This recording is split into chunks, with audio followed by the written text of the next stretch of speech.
Narration is the single biggest key element of storytelling.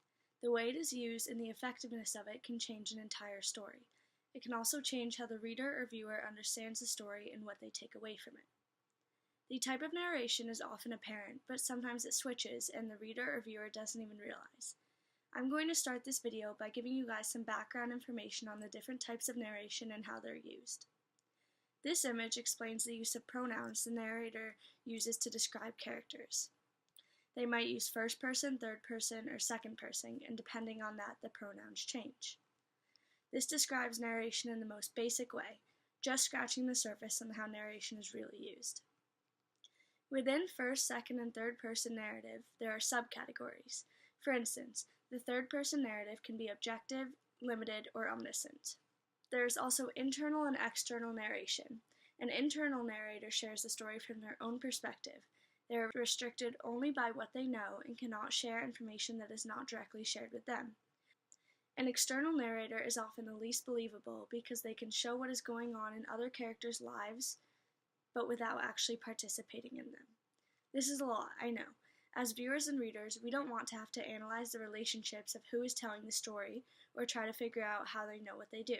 We want to be told a story and let our minds interpret it as we choose. That's why I will do the analyzing, and you just have to sit back and enjoy the story.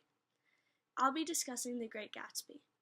This will make more sense if you've read the book by F. Scott Fitzgerald and seen the 2013 movie adaptation with Leonardo DiCaprio. The Great Gatsby is told through the eyes of Nick Carraway, an internal first-person narrator. Carraway explains his feelings about his own life events as well as his interactions with the other characters. In both the novel and newest film adaptation, Carraway narrates the story in part through reporting what the characters say to him, but also through his own conversation and dialogue. Carraway isn't the main protagonist, which makes for an interesting take on the story, and at the time the novel was written, this unconventional choice was innovated and ahead of its time. In both the novel and movie adaptation, Carraway narrates the story using personal conversations and recalling the dialogue of others. Because Carraway recalls the conversations and events among others, both the novel and movie utilize first-person omniscient narrative. Now I'm going to discuss some differences in narration between the novel and film adaptation. The plot in both stories is nearly identical, aside from the ending where Jay Gatsby's death is shown differently in the film. The narration in the film is not just Nick Carraway's voice in written stories, but it is also told through camera angles and occasionally by the weather. The use of intense close-up shots amplify emotion and portray the feelings of the characters shown. This scene uses close-ups of Gatsby as he loses his temper. They are, she is. We're all different from you. You see, we were born different. It's in our blood. Steal nothing that you do, say or steal, or dream up. You ever chase that?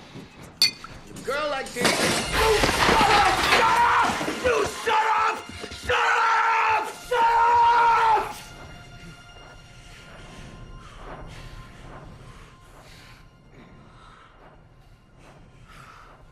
The weather also plays an interesting role in the film adaptation of The Great Gatsby. It is something viewers don't often pay attention to, or at least don't usually think much into. It can set the tone for a scene while also foreshadowing important events. The day before Gatsby's death, it was the hottest day of the summer. There was physical heat, but also an emotional, heated conversation when Tom was told of Gatsby's relationship with his companion Daisy. The cool weather and atmosphere of the scene of Myrtle's death foreshadows that something bad might be happening. 30, the promise of a decade of loneliness. The formidable stroke of 30 died away as Gatsby and Daisy drove on through the cooling twilight towards death. Don't you lie to me! Hey, where'd you get these from? You might fool me, but you don't fool God! God sees everything! Ah! Run out!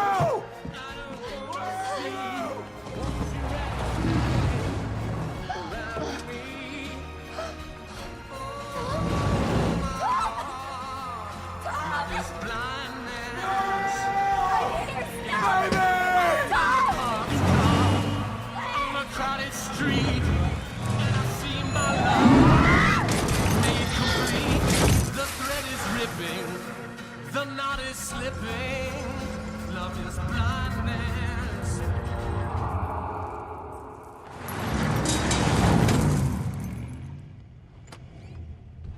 The next day shows a dramatic difference in temperature and setting. It is the beginning of autumn and the air is brisk. This sets the tone for the scene, indicating what might happen next. While he waited for Daisy.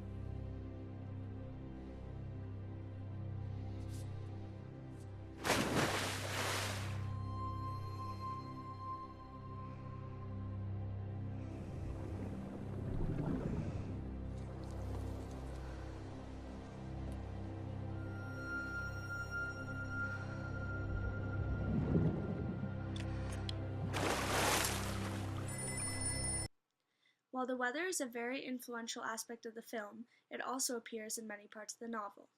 This excerpt from Chapter 5 shows Gatsby meeting Daisy at Nick's cottage as it is pouring rain. Gatsby and Daisy both have melancholy tones and facial expressions. What are you doing?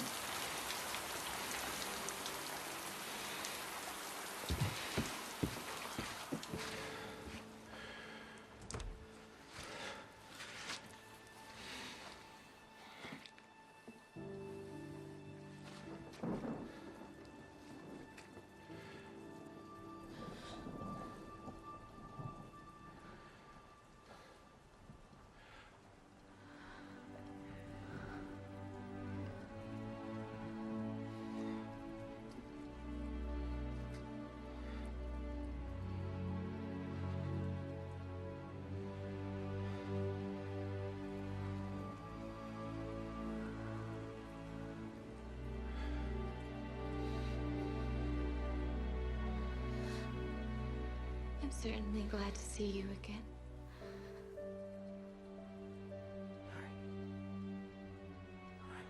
I'm certainly glad to see you as well.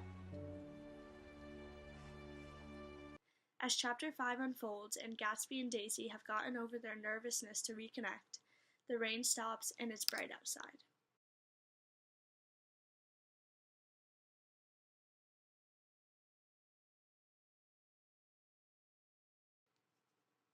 Why does all this matter? The narration in any piece of writing is a critical element that ultimately changes the entire story. By having Nick Carraway narrate the story, we get a closer look into the life of Jay Gatsby. Ultimately, we only love Gatsby because